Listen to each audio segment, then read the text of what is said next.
Pussy Is bitch. that how you're gonna sit? How I'm gonna sit. Is this how you're gonna sit? Yes. Show me how you're gonna sit. All right. Danny sucks. Can you say your Danny name? sucks. Can you say your name? How you spell it? Stefano Fusaro. ST. Yeah, you really need that? Okay, good. All right.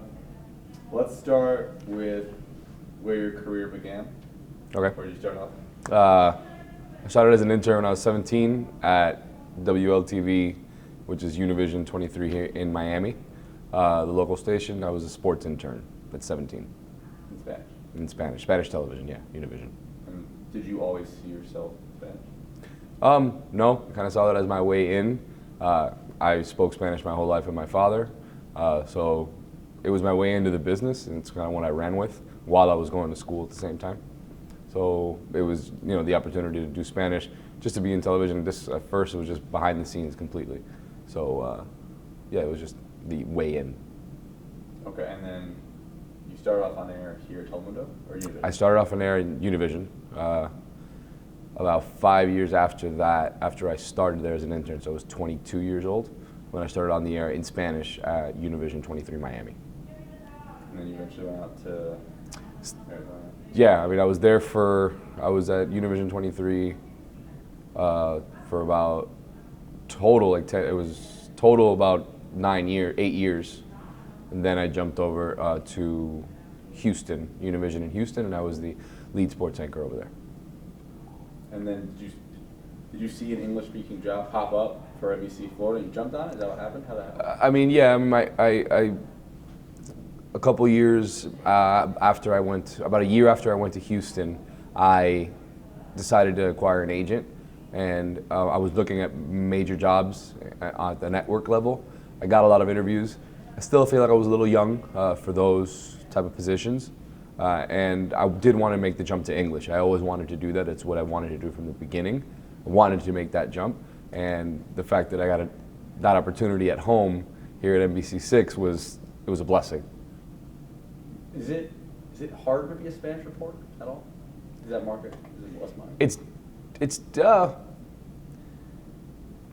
in the Spanish market, it's a lot more difficult in the sense that there's only a couple of big networks that you want to be working for. There's other local stations that produce great news, but it's difficult to be seen. So it is kind of a battle to get to one of the two major networks in the country, which is Univision and Telemundo. And yeah, you have to cater to your audience, and it's very different. For the stories that we would do in Spanish, it's very different as the stories we would do working for an English market. Are a lot of Spanish people trying to cross over because they see there's only two and they want to get some more jobs? I think the newer breed of Hispanic Americans, basically one of the biggest demographics that is growing now, which is the American born to immigrant parents. And I think that a lot of people now are kind of bilingual in the business, and that helps. And I've seen that it's helped me because I've had opportunities to do things in Spanish while I've been working in English as well. So it does benefit that. I think people are trying to make that crossover if they can, especially if they have that bilingual ability. And do you see it as being like a future trend of there's a lot of bilingual people in the sports business? I mean, it's the biggest growing demographic in the country, so maybe. And the way this business, unfortunately, the way this business now is going is that, yeah, you have to do the jobs of a lot of people. You're not just doing the job, when you're a reporter, you're not just doing the job of a reporter now. You have to do the job of a producer, the job of an editor, sometimes the job of a cameraman.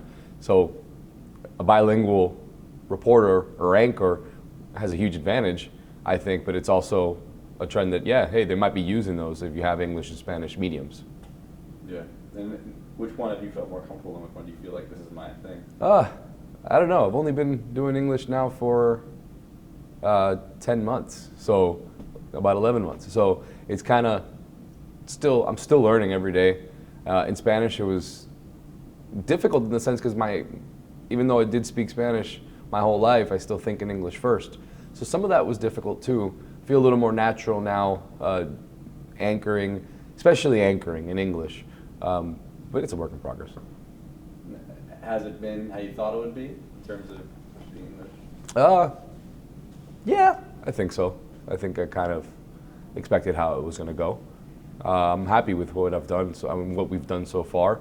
I think I'm continuing to improve, though. I know that I have room to grow still. This is the kind of business that you can continue to improve until you retire, and then you could probably continue improving. But it's gone about what I think it was supposed to be anyway. And what do you think, career-wise, what's your end goal? Oh, I definitely want to work for a network. I definitely want to not just limit myself to only being on camera. I do like to produce. I do like to make things happen, create things from the, really produce a story. Not necessarily that I'm even the reporter on.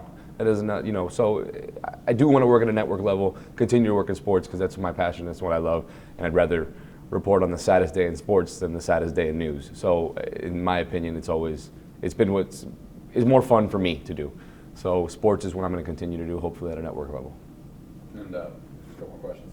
In Miami, when you see pretty big Spanish demographic obviously around here, do you ever see stories and think, man, that probably should be a better story in Spanish? Oh, 100%, yeah, all the time. Just anything catered towards the Latin market. So there are stories.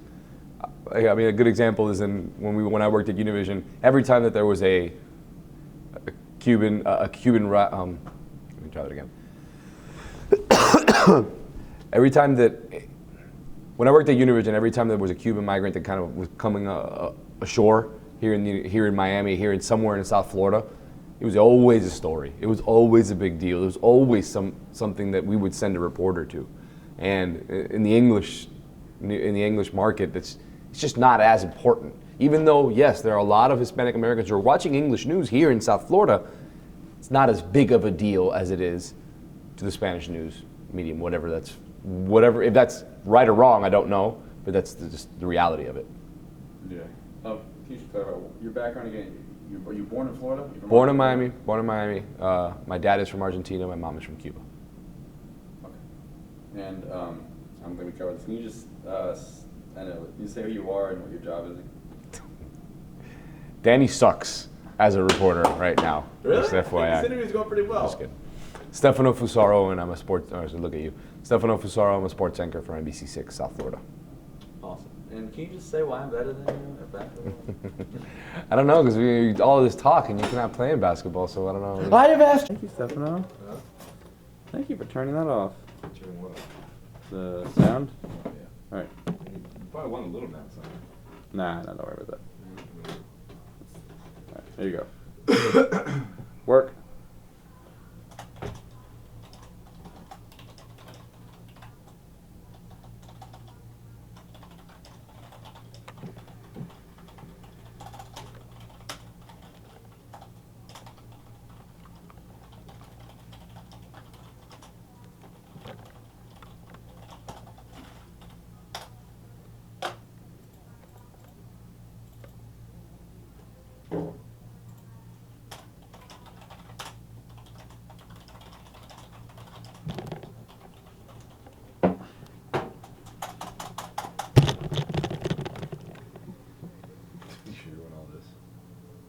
Yeah, that's good.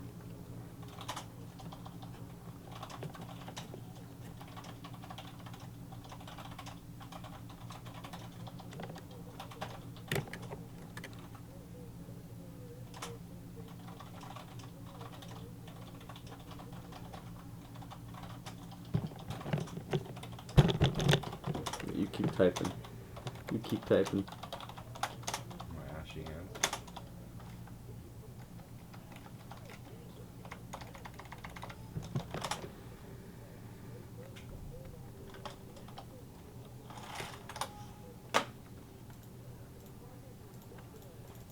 Can you type that sports stuff? What? No, keep going. Are you actually looking what I'm writing? Yes. Okay.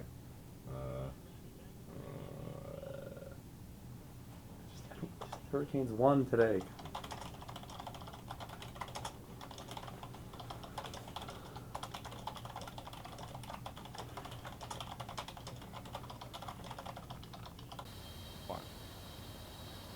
Dwight Howard, the two words that are on every Rockets fan's mouth these days here in Houston.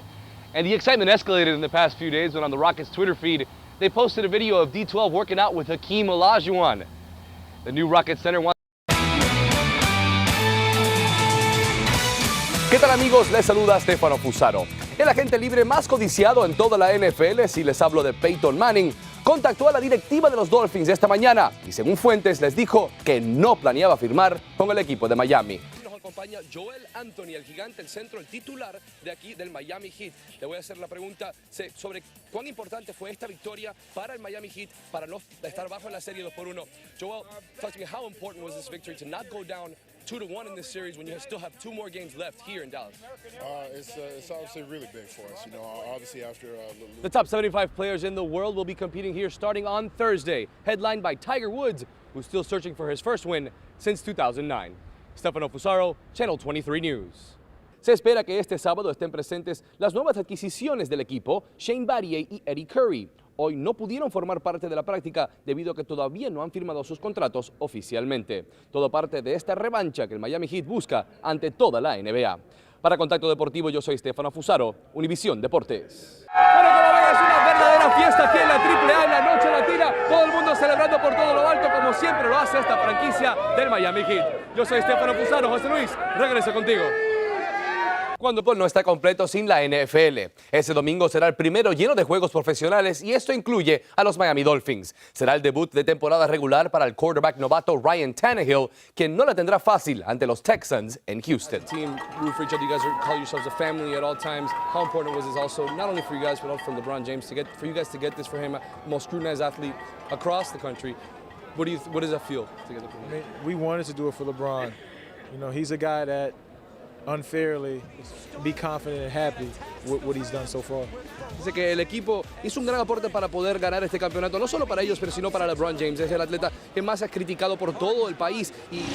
With 18 returning starters, the FIU Panthers look to prove their worth to win their second Sun Belt championship in the last 3 years. They open their season at Duke this Saturday with redshirt quarterback Jake Medlock at the helm of the offense.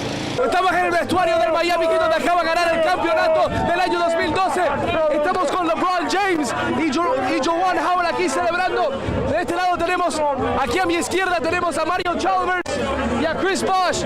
Chris, una palabra, speak to me in Spanish, a couple words in Spanish for me. What can you say? Estoy feliz ahora. Gracias por todos. Bueno, ahí se va Bosh, obviamente el único que habla un poquito de español. NFL football season's over, but do you think people don't get together to watch a different type of football? Yeah, they do. Right here, the Premier League, Arsenal Football Club gets together at Elwood's Pub in downtown Miami. And here they go. Hear them sing. And it's Elwood's Pub. I thought they were going to do better this year. Everybody did. Wow. That was what everybody expected. So they're off to a horrible start, obviously. Yeah. Also, the closest thing we have to playoff basketball down here is Pat Riley talking about hidden agendas.